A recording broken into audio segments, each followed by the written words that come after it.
Once upon a time, in the bustling city of Lagos, there lived a kind and intelligent young woman named Amma. Amma lived with her family in a small but cozy house. Every day, she helped her parents sell fruits and vegetables at the market. Despite not having much, Amma was always cheerful and ready to help anyone in need. Meanwhile, in the grand palace of Lagos, there lived King Asad. He was a wise and noble ruler who cared deeply for his people. King Asad often disguised himself as a commoner to walk among his people and understand their lives better.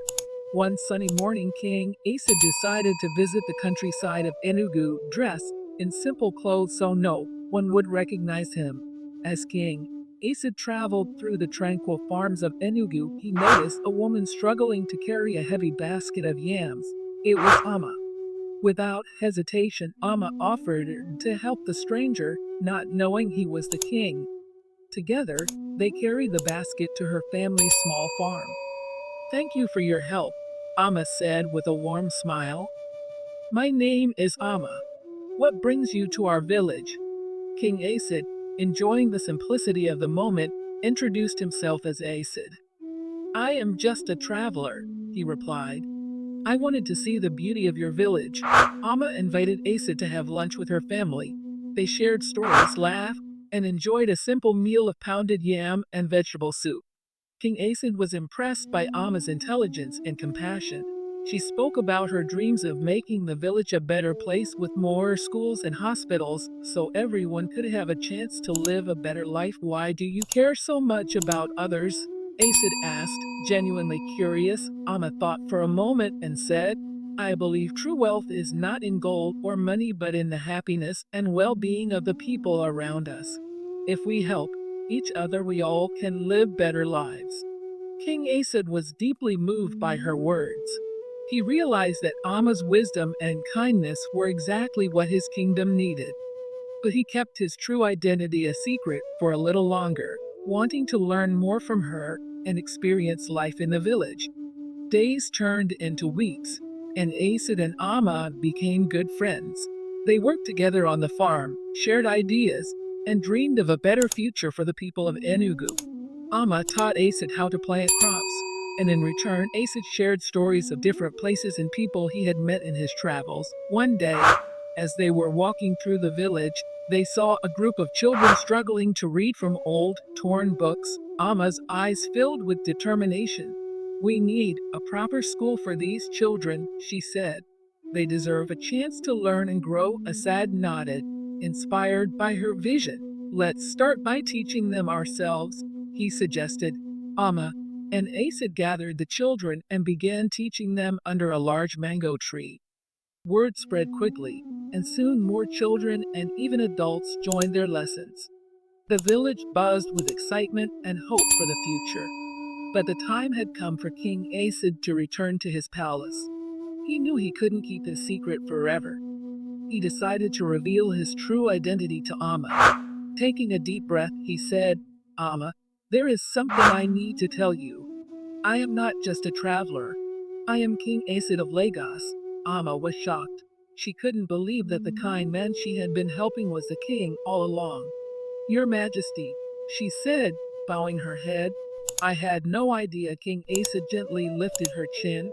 "Please, call me Asad.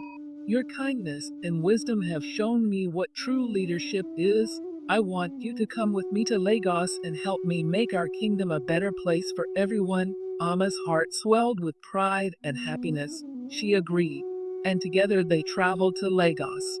In the grand palace, Amma's ideas and compassion helped transform the kingdom. She and King Asad worked side by side, building schools, hospitals, and farms that benefited everyone. Amma's love for her people and King Asad's wisdom created a legacy that would inspire generations. They proved that true wealth was not in gold or riches, but in the hearts and minds of those who cared for each other. And so, the story of King Asad and Amma, the humble farmer's daughter, began a new chapter in the grand tale of their kingdom. King Asad and Amma worked tirelessly to improve the lives of the people in their kingdom.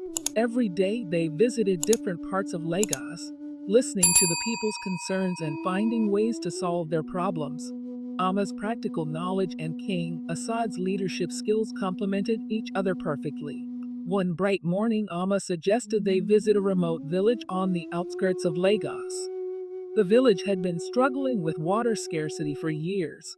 If we can bring water to this village, it will change their lives forever, Amma said with determination.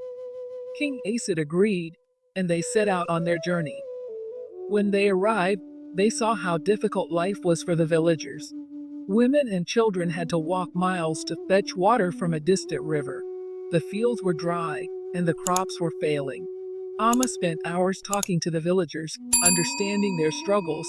King Asad, meanwhile, met with the village elders to discuss possible solutions.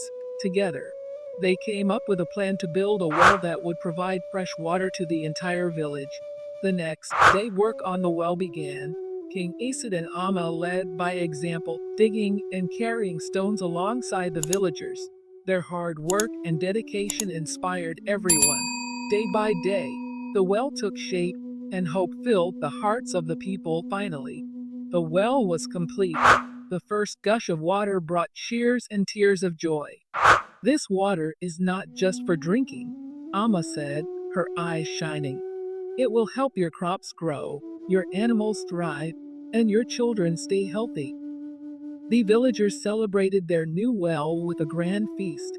King Asad and Amma were the guests of honor, but they insisted on sitting and eating with everyone else. We are all one family, King Asad said, raising his cup. Together, we can achieve anything. The news of the well spread quickly throughout the kingdom, and it wasn't long before other villages asked for help. King Asad and Amma didn't hesitate. They traveled far and wide, bringing water, education, and healthcare to every corner of the kingdom. One evening, as they rested after a long day's work, King Asad turned to Amma. "You have changed my life and the lives of so many others," he said. "I can't imagine ruling this kingdom without you by my side." Amma smiled, her heart full of love and pride. "We have done this together, Asad. Your vision and my dreams have become one." In the months that followed, their bond grew stronger. The people of Lagos admired their king and Amma, not just for their hard work, but for their genuine love and respect for each other. They were a true example of how leaders should be. One day, as they were discussing plans to build a new school, King Asad took Amma's hand. "There is one more thing I want to ask," he said, his voice filled with emotion. "Will you marry me, Amma? Will you be my queen and continue this journey with me?" Amma's eyes filled with tears of joy. "Yes, Asad," she replied. "I will be honored to be your queen and partner in all things." Their wedding was a grand celebration attended by people from all over the kingdom. The palace was filled with laughter, music, and joy. King Asad and Queen Amma pledged to continue their work, bringing happiness and prosperity to everyone. As the years passed, their hospitals and farms thrived, and the people of Lagos enjoyed a period of unprecedented peace and prosperity. One day, many years after their wedding, King Asad and Queen Amma were walking through a lush garden they had planted together. They were older now, their hair touched with silver, but their love and dedication to each other and their people had only grown stronger. As they strolled, they came across a group of children playing near a fountain. The children ran up to them, excited to show their king and queen the flowers they had picked. "Look, King Asad, look, Queen Amma, aren't these flowers beautiful?" one little girl said, holding up a bouquet of colorful blooms. Queen Amma knelt down, admiring the flowers. "They are indeed beautiful," she said with a smile. "Just like all of you." King Asad watched with pride as Amma spoke to the children. He knew that her kindness and wisdom had not only changed his life, but had also transformed their entire kingdom. "Amma," he said, "we have accomplished so much together, but there is still more to do. What do you dream of next?" Amma stood up and took Asad's hand. "I dream of a future where every child has the opportunity to learn, where no one goes hungry, and where everyone lives in harmony with nature." I want to ensure that our legacy of compassion and progress continues for generations to come. King Asad nodded, his heart swelling with love and admiration. Then that is what we shall strive for, he said. Together, we will make your dreams a reality. With renewed purpose, King Asad and Queen Amma continued their work. They established new programs to educate and empower the youth, ensuring that the next generation would carry on their vision of a better world. They also focused on sustainable farming practices and environmental conservation, teaching their people to live in harmony with the land. One day, as they were overseeing the construction of a new hospital, a messenger arrived with news from a distant land. The neighboring kingdom of Ife was facing a terrible drought, and its people were in desperate need of help. Without hesitation, King Asad and Queen Amma mobilized their resources, sending food, water, and medical supplies to Ife. When the king and queen of Ife heard of the generosity of Lagos, they invited King Asad and Queen Amma to visit. During their stay, they shared their knowledge and experience, helping the people of Ife overcome their challenges. This act of kindness strengthened the bond between the two kingdoms, fostering a lasting friendship and alliance. As the years went by, King Asad and Queen Amma became known far and wide as leaders who ruled with their hearts. Their kingdom became a beacon of hope and inspiration, attracting visitors from across the continent who came to learn from their wisdom and compassion. One evening, as the sun set over the palace, King Asad and Queen Amma sat together on a balcony overlooking the city. They watched as the lights of Lagos twinkled below, a testament to the thriving, vibrant community they had nurtured. Asad, Amma said softly, "Look at what we have built together. Our kingdom is strong, our people are happy, and our legacy will endure." King Asad squeezed her hand. "Yes, Amma. And it is all because of you. Your kindness, your wisdom, and your unwavering dedication have made this possible. I am so grateful to have you by my side." Amma smiled, leaning her head on his shoulder. "And I am grateful for you, Asad. Together, we have shown that true wealth lies not in material possessions, but in the love and care we have for each other and our people." And so, King Asad and Queen Amma continued to rule with love and compassion. Their story a shining example of what true leadership and partnership could achieve. Their legacy lived on, inspiring generations to come, and proving that with wisdom, kindness, and unity, anything is possible.